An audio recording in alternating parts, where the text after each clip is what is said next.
ಪ್ರಿಯ ವೀಕ್ಷಕರೇ, C9 ಕನ್ನಡ ಸುದ್ದಿವಾಹಿನಿಗೆ ಸ್ವಾಗತ. ನಾನು ನಿಮ್ಮ ಸುಮಾ ಪಾಟೀಲ್.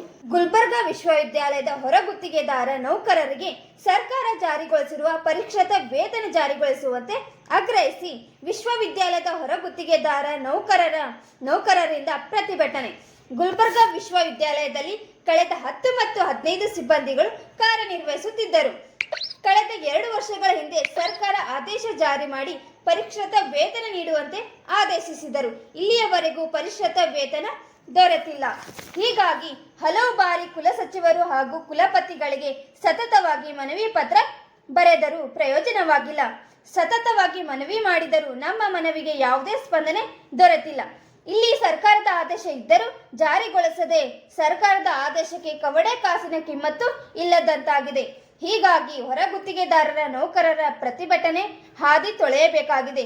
ಇಂದು ನಾವು ಪ್ರತಿಭಟನೆ ಆರಂಭಿಸಿದ್ದೇವೆ. ಮುಂದೆ ನಮಗೆ ನ್ಯಾಯ ಸಿಗುವವರೆಗೂ ನಮ್ಮ ಹೋರಾಟ ಮುಂದುವರಿಯಲಿದೆ ಎಂದು ಪ್ರತಿಭಟನಾಕಾರರು ತಿಳಿಸಿದ್ದಾರೆ. ವರದಿಗಾರರು ಚಂದ್ರಶೇಖರ್ ಚಿತ್ತಾಪುರ್. ಸರ್, ಯಾತಕ್ಕೋಸ್ಕರ ಕೂತ್ಕೊಂಡಿರಿ? ಗುಲ್ಬರ್ಗ ವಿಶ್ವವಿದ್ಯಾಲಯ ಗುತ್ತಿಗೆ ನೌಕರ ಕಲ್ಯಾಣ ಸಂಘದ ವತಿಯಿಂದ ಸ್ವಲ್ಪ ಜೋರಾಗಿ ಹೇಳಿ. 2016 ಕನಿಷ್ಠ ವೇತನ ಏನು ಜಾರಿಯಾಗಿತ್ತು, ಅವಾಗಿಂದ ಇಲ್ಲಿವರೆಗೆ ಅಂದರೆ 2024ರವರೆಗೆ ಯಾವುದೋ ಕನಿಷ್ಠ ವೇತನ ಸರ್ಕಾರ ಕೂಡ ಅಧಿಸೂಚನೆ ಹೊರಡಿಸಿದ್ರು ಕೂಡ ಇಲ್ಲಿವರೆಗೂ ನಮಗೆ ಪರಿಷ್ಕೃತ ವೇತನ ಏನು ಜಾರಿ ಮಾಡಿಲ್ಲ. ಹಾಗಾಗಿ ಹಲವಾರು ಬಾರಿ ನಮ್ಮ ಕುಲಪತಿಗಳು ಮತ್ತು ಕುಲ ಸಚಿವರಿಗೆ ಮನವಿ ಮಾಡಿದರೂ ಕೂಡ ಕೆಲವೊಂದು ಕಾರಣಗಳನ್ನು ಹೇಳುತ್ತಾ ಅದೇ ರೀತಿ ಮುಂದೂಡುತ್ತಾ ಬಂದಿದ್ದಾರೆ. ಯಾಕಂತಂದರೆ ಈಗಾಗಲೇ ನಾವು ನೋಡಿದಾಗೆ PG ಸೆಂಟರ್ ಇರ್ತಕ್ಕಂಥ ಬೀದರ್ ಮತ್ತು ರಾಯಚೂರಿನ ಅವೇನೇ ಸ್ಪ್ಲಿಟ್ ಆಗಿ ಹೋಗಿದೆ. ಅವು ಯೂನಿವರ್ಸಿಟಿ ಅಂತ ಕನ್ಸಿಡರ್ ಮಾಡಿದೆ. ಹಾಗಾಗಿ ಆ ಭಾಗಕ್ಕೆ ನಮ್ಮ ನೌಕರರನ್ನು ಟ್ರಾನ್ಸ್ಫರ್ ಮಾಡಿ ಉಳಿದಂಥ ನೌಕರಗಳಿಗೆ ಕನಿಷ್ಠ ವೇತನ ಜಾರಿ ಮಾಡ್ತೀನಿ ಅಂತ ಭರವಸೆಗಳನ್ನು ಕೊಡ್ತಾ ಬಂದಿದ್ದಾರೆ.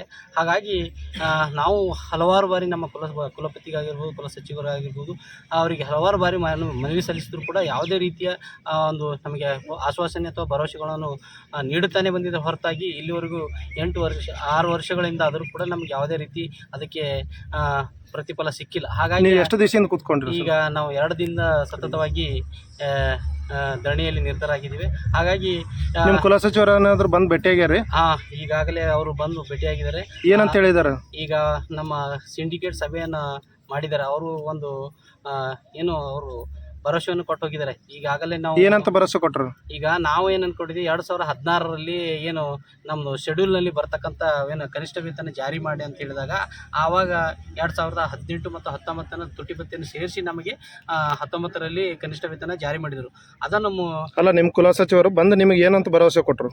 ಈಗಾಗಲೇ ಅವ್ರು ಏನಂತಂದ್ರೆ, ನಾವು ಕನಿಷ್ಠ ವೇತನ ಮೊದಲು ಹೋಗಿ ನಾವು ಅವರನ್ನು ಮನವಿ ಮಾಡಿಕೊಂಡಾಗ ಯಾವುದೇ ಕಾರಣಕ್ಕೂ ಕೂಡ ನಾವು ಕನಿಷ್ಠ ವೇತನ ಜಾರಿ ಮಾಡೋಕ್ಕಾಗಲ್ಲ. ಹಾಗಾಗಿ ನಮ್ಮ ಕೆಲವೊಂದು ತಾಂತ್ರಿಕ ದೋಷಗಳಿವೆ. ಹಾಗಾಗಿ ನಿಮಗೆ ಕೊಡೋಕ್ಕೆ ಆಗಲ್ಲ ಅಂತ ಅಂದ್ಕೊಂಡಿದ್ರು. ಅದೇ ಎಲ್ಲ ಈಗ ನೀವು ಕೂತ್ಕೊಂಡ್ರಲ್ಲ, ಪ್ರತಿಭಟನೆ ಕೂತ್ಕೊಂಡ್ರಲ್ಲ, ಬಂದ್ ಗೇಸಿ ಈಗ ಸಿಂಡಿಕೇಟ್ದಾಗ ಏನೋ ಚರ್ಚೆ ಮಾಡಿ ಮೀಟಿಂಗ್ ಮಾಡಿ ಅದೇ ಅಥವಾ ಏನು ಆಶ್ವಾಸನೆ ಕೊಟ್ಟರು? ಅದೇ ಚರ್ಚೆ ಮಾಡಿ ಅವರು ಈಗ ಆಗಲ್ಲ ಅಂತ ಕೊಟ್ರೆ ಆಗ್ತದಂತ ಹೇಳೋಗಿದ್ದಾರೆ. ಬಟ್ ನಾವೇನು ಅಂದ್ಕೊಂಡಿದ್ದೀವಿ ಅಂತಂದರೆ, ಯಾವುದೇ ಕೂಡ ಈಗ ಆಶ್ವಾಸನೆಗಳಿಗೆ ನಾವು ಒಂದು ನಂಬುವಂಥ ಪರಿಸ್ಥಿತಿಲಿಲ್ಲ. ಹಾಗಾಗಿ ಅವರಿಗೆ ಏನೇ ಆದರೂ ಕೂಡ ಪ್ರೊಸೀಡಿಂಗ್ ರೂಪದಲ್ಲಿ ಅಥವಾ ಲಿಖಿತ ರೂಪದಲ್ಲಿ ನಾವು ಕೊಟ್ಟರು ಮಾತ್ರ ಈ ಧರಣಿಯನ್ನು ಹಿಂದೆ ಪಡಿತಾವಂತ ಅವರಿಗೆ ಮನವರಿಕೆ ಮಾಡ್ತೀವಿ. ಈಗಾಗಲೇ ರಾಜಕಾರಣಿದವರು ಯಾರಾದರೂ ಬಂದು ಭೇಟಿಯಾಗ್ಯಾರ ಸರ್? ರಾಜಕಾರಣಿದವರು ಅಂತಂದರೆ MLC ಸುಶೀಲ್ ನಮೋಶಿ ಅವರು ಬಂದಿದ್ದರು. ನಮೋಶಿ ಅವ್ರು ಏನು ಹೇಳಿದ್ರು ಸರ್? ಅವರಿಗೆ ನಾವು ಹೇಳಿದ್ದೆವು, ಈ ಥರ ನಾವು 30-20 ವರ್ಷಗಳಿಂದ ಸತತವಾಗಿ ವಿಶ್ವವಿದ್ಯಾಲಯಕ್ಕಾಗಿ ನಾವು ಸೇವೆ ಸಲ್ಲಿಸಿದ್ದೀವಿ. ಹಾಗಾಗಿ ಅವರಿಗೆ ಏನಂತಂತಂದರೆ, ನಮ್ಮ ಜೀವನ ಭದ್ರತೆಗಾಗಿ ಯಾವುದೇ ವ್ಯವಸ್ಥೆ ಇಲ್ಲ. ಅದಕ್ಕೆ ನಮೋಶಿ ಅವ್ರು ಬಂದು ಏನಂತ ಹೇಳಿದ್ರು ಸರ್? ಅವರು ಏನಂತಂದ್ರೆ, ನಿಮಗೆ ಯಾಕೆ ಧರಣಿ ಕೂತಿದ್ರೆ ಏನು ಅಂದರೆ, ನಮ್ಮ ಕನಿಷ್ಠ ವೇತನ ಜಾರಿಯಾಗಿಲ್ಲ 2016ರಿಂದ, ಅದನ್ನು ಮಾಡಿಸ್ಕೊಡು ಅಂತ ಕೇಳಿದ್ವಿ. ಅದರ ಜೊತೆಗೆ ಅವ್ರು ಏನಂತ ಮಾಡಿಸ್ಕೊಡ್ತೀನಿ ಅಂತ ಹೇಳಿದ್ರೆ ಮಾಡಿಸ್ಕೊಡೋದ್ರ ಬಗ್ಗೆ ನಾನು ಪ್ರಸ್ತಾಪ ಮಾಡ್ತೀನಿ, ಅದನ್ನು ಅವ್ರಿಗೆ ಗಮನಕ್ಕೆ ತರ್ತೀನಿ. ಆದಷ್ಟು ನಿಮ್ಮ ಪರವಾಗಿ ನಿಲ್ಲುವಂತ ತಾಳಕ್ಕೆ ಅವರಿಗೆ ಸಜೆಷನ್ ಮಾಡ್ತೀನಿ ಅಂತ ಹೇಳಿ. ಜಿಲ್ಲಾ ಉಸ್ತುವಾರಿ ಸಚಿವರ ಕಡೆಯಿಂದ ಏನಾದರೂ ನಿಮ್ಗೆ ಆಶ್ವಾಸನೆ ಅಥವಾ ಯಾರಾದರೂ ಬಂದು ಹೇಳ್ಯಾರೆ? ಜಿಲ್ಲಾ ಉಸ್ತುವಾರಿ ಸಚಿವರು ಅನ್ನೋಕ್ಕಿಂತ ಅವರ ಪರವಾಗಿ ಅವರ ಪಾರ್ಟಿ ಮುಖಂಡರು ಬಂದಿದ್ರು. ಯಾರು ಬಂದಿದ್ದಾರೆ ಸರ್? ಈಗಾಗಲೇ ನಾವು ಅಂದ್ಕೊಂಡಿದ್ದೆವು, ಇದು ಸುನಿಲ್ ಮಾಲ್ಪಡೆ ಅವರು ಬಂದಿದ್ದರು, ಮತ್ತು ಪ್ರಕಾಶ್ ಸುನಿಲ್ ಮಾನ್ಪಡೆ ಅವ್ರ ಪಾರ್ಟಿ ಮುಖಂಡರು ಅಂತ ಹೆಂಗೆ ಹೇಳ್ತೀರಿ ಸರ್? ಅವರು ಒಂದು ಸಂಘಟನೆದವರು. ಇದೆ ಅವ್ರ ಪಾರ್ಟಿ ಅಂತಂದರೆ ನಮಗೆ ಬೆನ್ನೆಲುಬಾಗಿ ನಿಲ್ಲಕ್ಕೆ ಅವರಿಗೆ ನಿನ್ನೆ ಆಹ್ವಾನ ಮಾಡಿದ್ವಿ.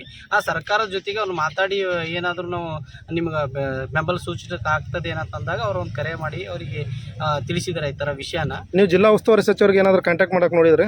ಇಲ್ಲ, ನಾವು ಅವ್ರಿಗೆ ನೇರವಾಗಿ ಏನು ಕಾಂಟ್ಯಾಕ್ಟ್ ಯಾಕಪ್ಪ ಅಂದ್ರೆ ಇಡೀ ಕರ್ನಾಟಕದಾಗ ಎಲ್ಲೇ ಏನಾದ್ರೂ ಅವ್ರು ಮುಂಚೂಣಿಯಾಗಿ ಪತ್ರಿಕೆ ಘೋಷಣೆ ಆಗಲಿ ಮತ್ತು ಏನಾದರೂ ಆಗಲಿ ಧ್ವನಿ ಎತ್ತರ. ಮತ್ತು ಕಲಬುರಗಿ ಜಿಲ್ಲೆದಾಗ ಅವ್ರ ತವರು ಜಿಲ್ಲೆದಾಗ ಈ ರೀತಿ ಆದರೆ ಏನಂತ ಹೇಳ್ತಾರೆ ಅವರು? ಇದ್ರ ಮುಖಾಂತರ ಅವ್ರಿಗೆ ನಾವು ಆಲ್ರೆಡಿ ಸಂಸದರಿಗೆ ರಾಧಾಕೃಷ್ಣ ಸರ್ ಅವರಿಗೆ ಹೋಗಿ ಭೇಟಿ ಆದಾಗ ಅವ್ರು ಭೇಟಿ ಆದ ನಂತರ ನಾವು ಅಂತಂದ್ರೆ ಅವ್ರ ಜೊತೆ ಮಾತಾಡ್ತೀನಿ ಅನ್ನೋ ಒಂದು ಭರವಸೆಯನ್ನು ಕೊಟ್ಟಿದ್ರು. ಹಾಗಾಗಿ ಅವರಿಗೆ ಹೇಳಿ ಬಂದಿದ್ವಿ. ಸಚಿವರ ಕಡೆಲ್ಲ ಏನೂ ಬಂದಿಲ್ಲ ನಿಮ್ಗೆ? ಇಲ್ಲ, ನಮ್ಗೆ ಪರೋಕ್ಷವಾಗಿ ಏನಾಗಿದೆ ಗೊತ್ತಿಲ್ಲ. ನೀವು ಫೋನ್ ಮುಖಾಂತರ ಅದು ಏನೂ ಮಾತಾಡಿಲ್ಲ? ಅಷ್ಟು ನಾವು ಕಾಂಟ್ಯಾಕ್ಟ್ ಇಲ್ಲ ನಮಗೆ.